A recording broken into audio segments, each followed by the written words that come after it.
I'm Mark Andrews, chef and founder of Fire and Wild. It's a beautiful sunny day here in Sussex, and I've taken the Jimmy's Iced Coffee VW camper van to the woods for a special cook-up. Fire and Wild is an outdoor dining and foraging experience based in Sussex. We serve hyper-seasonal dishes cooked over fire using wild food, fish and game. My guests are here, I've got the fires going, and I'm getting ready to cook 3 delicious dishes for them in our off-grid kitchen.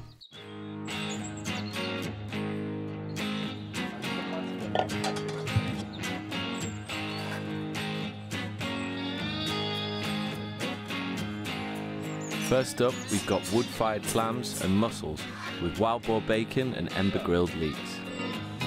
We'll start with the leeks. They go straight onto hot coals. My friend Steve from Axe and Paddle is here. He's going to be joining me in the kitchen and giving me a hand with the cooking. Next, we're going to finely chop some shallots, garlic and parsley and some wild boar bacon.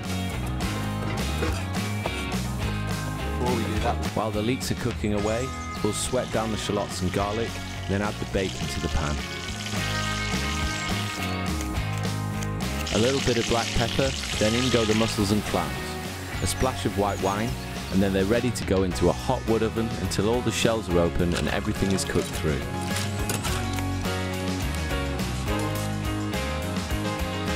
Sprinkle with some freshly chopped parsley, and now it's time to prepare the leeks. Top and tail them, peel off the charred outer layer, then slice them ready for plating. Top the leeks with the clams, mussels and bacon and a spoonful of sauce. Finish with a couple of slices of fresh sourdough bread and we're ready to serve.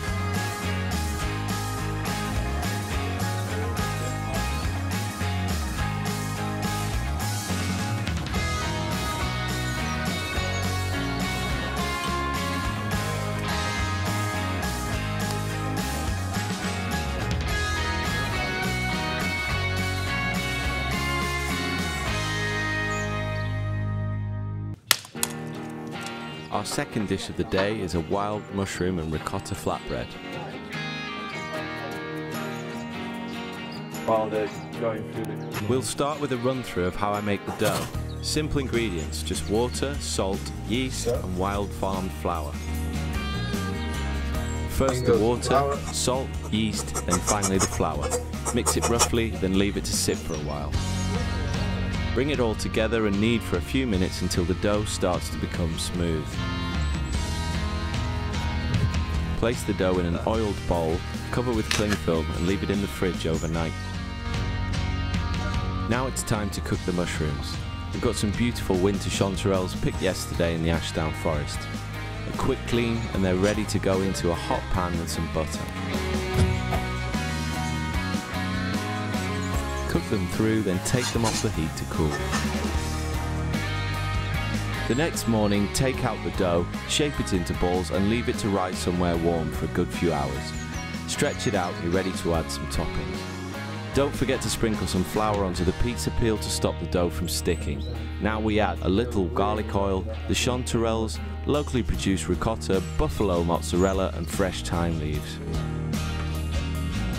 Make sure your oven is nice and hot, around 300 degrees Celsius, then gently slide the flatbread onto the floor of the oven and close the door. It should cook in a matter of minutes. Give it a turn halfway through to make sure the crust cooks evenly. A drizzle of English truffle oil, some freshly ground black pepper, and you're ready to serve.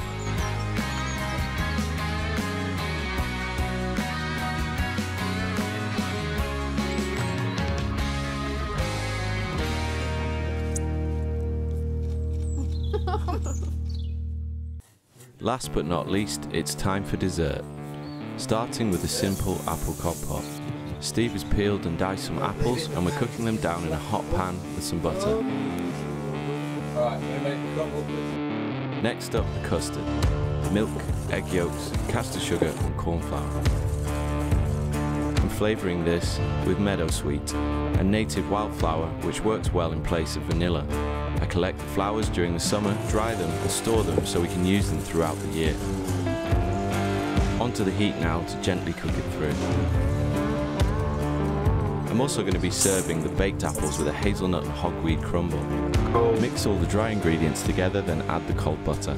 Gently rub the butter through the mix with your fingers until it's fully incorporated. Into a baking tray, then into the oven at 180 degrees Celsius for around 20 to 25 minutes. Stirring it during cooking until it's all looking golden brown. Now to prepare the apples. Start by slicing off the top, then hollowing out the centre. The compote is ready, so it's time for it to come off the heat.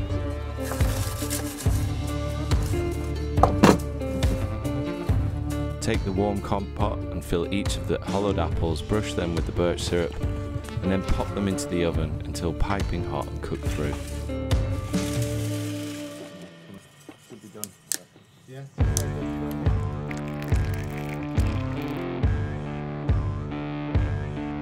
Now I'm off to find some wood sorrel.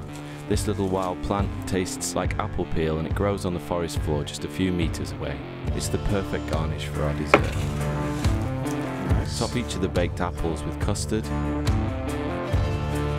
Sprinkle with some of the crumble mix. Yeah, and then I'll just do. And finish with a drizzle of birch syrup.